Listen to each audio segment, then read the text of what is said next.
வணக்கம். நற்பவி கல்வி சேனலில் 12ஆம் வகுப்பு தமிழ் இயல் 1 இளந்தமிழே.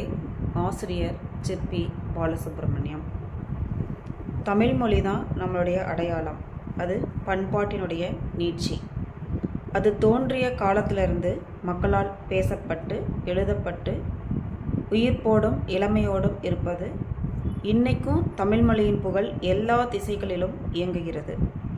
அத்தகைய தமிழின் பெருமையை பேசாத மரபு கவிஞர்கள் இல்லை அப்படின்னு சொல்லலாம். தமிழ் பல புதிய உள்ளடக்கங்களால் தன்னை புதுப்பித்து கொண்டு பழஞ்சிறப்பை தக்க வைத்து கொள்ள வேண்டும் என்பதுதான் கவிஞர்களின் ஆசை. இந்த பாடலில் செம்பருதி மலைமேட்டில் தலையை சாய்ப்பான், செந்நிறத்து பூக்காடாம் வானமெல்லாம், தம் கைகள் அதனைப் போல் சிவந்து நோக, தாமுழைக்கும் தொழிலாளர் வியர்வை வெள்ளம், விம்முகின்ற தோல் மீதில் முத்து முத்தாய் வீற்றிருக்கும் அவையெல்லாம் வியந்து பாட, எம்மறுவை செந்தமிழே உன்னையல்லால் ஏற்ற துணை வேறுண்டோ இயம்பிடாயே. மூண்டு வரும் கவிதை நெறி குணவாய் எங்கள், முத்தமிழே நீயுள்ளாய் முன்னம் ஓர் நாள், பாண்டியரின் சங்கத்தில் கொலுவிருந்தாய், பாரி முதல் வள்ளல்களை ஈன்று தந்தாய், மீண்டும் அந்த பழமை நலம் புகுதற்கு மெய்சிலிர்க்க தமிழ்குயிலே கூவி வாவா, கூண்டுதனை உடைத்தெழுந்த சிங்கம் போல குளிர்பொதிகை தென் தமிழே சீறி வாவா அப்படின்னு நமக்கு பாடமாக கொடுத்துருக்காங்க. இதனுடைய பொருள் என்ன அப்படின்னா, செந்நிறத்து பூக்காடாம் வானமெல்லாம் அப்படின்னா, மாலை நேரத்தில் மேற்கு திசையில் சூரியன் செந்நிறமாக மறைகிறது. இந்த செந்நிற ஒளியால் வானவெளி செந்நிற பூக்காடு போல விளங்குது அப்படின்னு கவிஞர் சொல்லியிருக்காங்க. தொழிலாளர்களை பற்றி என்ன சொல்லியிருக்காங்கன்னா, சிற்பி தொழிலாளர்கள் கடுமையாய் உழைக்கிறதுனால செந்நிறை வானம் போல் அவர்களுடைய கைகள் சிவந்திருக்கு. அவர்கள் உடலில் வெளிப்படும் வியர்வை அவர்கள் தோளில் முத்து முத்தாய் அமைந்திருக்கும் அப்படின்னு கவிஞர் அழகாக சொல்லியிருக்காங்க. அந்த தென் தமிழை சீறி எழுந்து வர சொல்கிறார். எப்படி சொல்றாருன்னா, சிங்கம் தன்னை அடைத்து வைத்திருக்கும் கூண்டை தகர்த்து வெளியேறும், அது மாதிரி தமிழே உன் வளர்ச்சிக்கு தடையாய் இருப்பவற்றை தகர்த்தெறிந்து வா அப்படின்னு கவிஞர் சொல்றாங்க. பண்டைய வள்ளல்கள் என்னென்ன வள்ளல்கள்னால் யார் அப்படின்னா, பாரி, காரி, ஓரி, பேகன், அதியமான், குமணன், ஆய், ஆண்டியன் இவர்கள்லாம் பண்டைய வள்ளல்கள். தமிழை குளிர்பொதிகை தென் தமிழ் அப்படின்னு எப்படி சொல்கிறார் அப்படின்னா, பொதிகை மலையில் தவம் செய்த அகத்தியர் தமிழை வளர்த்தாரு, அதனால் தமிழை குளிர்பொதிகை தென் தமிழ் அப்படின்னு சிற்பி அவர்கள் அழகாக சொல்லியிருக்காங்க. இதில் இலக்கண குறிப்பு கொடுத்துருக்காங்க. செந்தமிழ், செந்நிறம், செம்பருதி. ஃபஸ்ட்டு நம்ம இந்த வார்த்தையை பிரிக்கணும். பிரிக்கும்போது மை விகுதி வருதான்னு பார்க்கணும். செந்தமிழ் செம்மை கூட்டல் தமிழ், செம்மை கூட்டல் நிறம், செம்மை கூட்டல் பருதி அப்படின்னும் போது பிரிக்கும்போது மை விகுதி வந்திருக்கு. மை விகுதி வந்ததுனால இது பண்புத்தொகை. சிவந்து, சிவந்து இந்த தூவை எப்படி பிரிப்போம்னா, இத்து கூட்டல் ஊன்னு பிரிப்போம். ஊ அப்படின்னு வந்திருக்கிறதுனால அது வினையெச்சம். விகுதி ஊவா வந்திருக்கு. வியர்வை வெள்ளம், வியர்வை மாதிரி வெள்ளம், அதாவது வெள்ளம் வெள்ளம் எப்படி வந்ததுன்னா வியர்வை மாதிரி வந்தது அப்படின்னு சொல்கிறது உருவகம். முத்து முத்தாய், முத்து கூட்டல் முத்தாய் பிரித்தால் பொருள் தந்ததுன்னா அது அடுக்கு தொடர். அடுத்தது உறுப்பிலக்கணம். சாய்ப்பான், சாய் குட்டல் இப்பு குட்டல் இந்த பாவை இப்பு குட்டல் ஆ அப்படின்னு பிரிக்கணும். அந்த இன்ன ஆண் பக்கத்தில் சேர்த்துக்கணும்.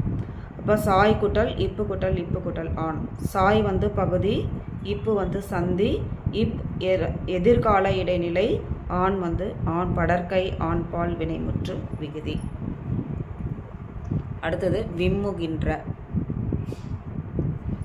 விம்முகின்ற விம்மு குட்டல் கின்று குட்டல் ஆண் பிரிக்கணும். விம்மு பகுதி, கின்று நிகழ்கால இடைநிலை. கிரு கின்று ஆனின்று அப்படின்னு வந்ததுன்னா நிகழ்கால இடைநிலை. ஆ பெயரச்ச விகுதி. வியந்து, விய குட்டல் இத்து, இந்து வந்ததுனாலே இத்து போட்டு ப்ராக்கெட்டில் இந்து போடணும். தூ இத்து குட்டல் ஊ. விய வந்து பகுதி, இத்து வந்து சந்தி, இந்து ஆனது விகாரம், இத்து இறந்த கால இடைநிலை, ஊ வினையெச்ச விகுதி.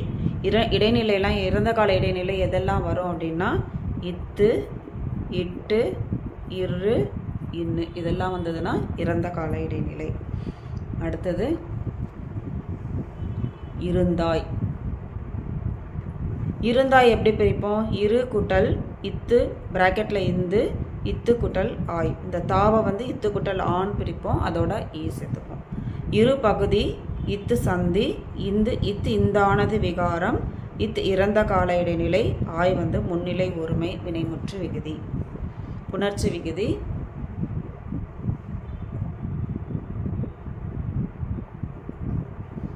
செம்பருதி பிரிக்கிறோம், செம்மை குட்டல் பருதின்னு பிரிக்கிறோம். இந்த மை விகுதி கெட்டு போச்சு. இப்போ ஈறு போதல் என்னும் விதிப்படி மை விகுதி கெட்டு செம் குட்டல் பருதி செம்பருதி என புணர்ந்தது அப்படின்னு எழுதணும். வானம் எல்லாம், வானம் குட்டல் எல்லாம். இது இம் வந்து உடல், ஏ வந்து உயிர். அப்போ உடல் மேல் உயிர் வந்து ஒன்றுவது இயல்பே என்னும் விதிப்படி இம்மு குட்டல் ஏ மேன் மாறிடும். இப்போ வானம் குட்டல் எல்லாம் வானம் எல்லாம் என புணர்ந்தது. உன்னை அல்லால், உன்னை குட்டல் அல்லால். உன்னை அப்படி வரைக்கும் இன்னு குட்டல் ஐ. அப்போ ஈ ஐ வலி எவ்வும் என்னும் விதிப்படி உன்னை குட்டல் ஈ குட்டல் அல்லால் உன்னை அல்லால் என புணர்ந்தது. ஈ வந்து உடல், ஆ வந்து உயிர். அப்போ உடல் மேல் உயிர் வந்து ஒன்றுவது இயல்பே என்னும் விதிப்படி உன்னை அல்லால் என புணர்ந்தது. செந்தமிழே, செம்மை குட்டல் தமிழே. ஈறு போதல் என்னும் விகுதிப்படி மை விகுதி கெட்டு செம் குட்டல் தமிழன் வந்தது. முன்னின்ற மெய்த்திரிதல் என்னும் விதிப்படி செம் குட்டல் தமிழ் என்னவாயிடுச்சுன்னா செந்தமிழே என புணர்ந்தது.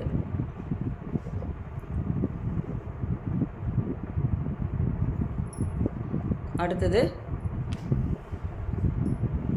இந்த பாடலோட ஆசிரியர் சிற்பி பாலசுப்ரமணியம். நிலவப்பூ என்னும் கவிதை தொகுப்பில் இது இடம்பெற்றிருக்கு. இந்த பாலசுப்ரமணியம் கவிஞர், பேராசிரியர், மொழிபெயர்ப்பாளர், இதழாசிரியர் அப்படின்னு இவருக்கு பல முகங்கள் உண்டு. சிற்பி பாலசுப்ரமணியம் அப்படின்னு சொல்கிறவருக்கு தான் இதுக்கெல்லாம் பொருத்தமானவர். பாரதியார் பல்கலைக்கழகத்தில் தமிழ்துறை தலைவராக இவர் பணியாற்றியவர்.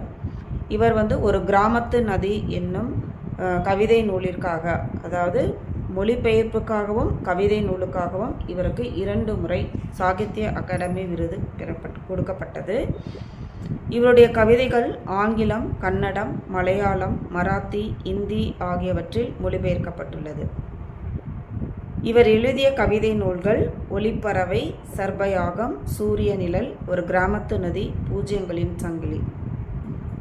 இலக்கிய சிந்தனைகள், மலையாள கவிதை, அலையும் சுவடும் உள்ளிட்ட உரைநடை நூல்களை கூட இவர் எழுதியிருக்காரு. மலையாளத்திலிருந்து கவிதைகளையும் புதினங்களையும் தமிழில் மொழிபெயர்த்திருக்காரு. சாகித்ய அகாடமியின் செயற்குழு உறுப்பினராகவும் இவர் இருந்திருக்காரு.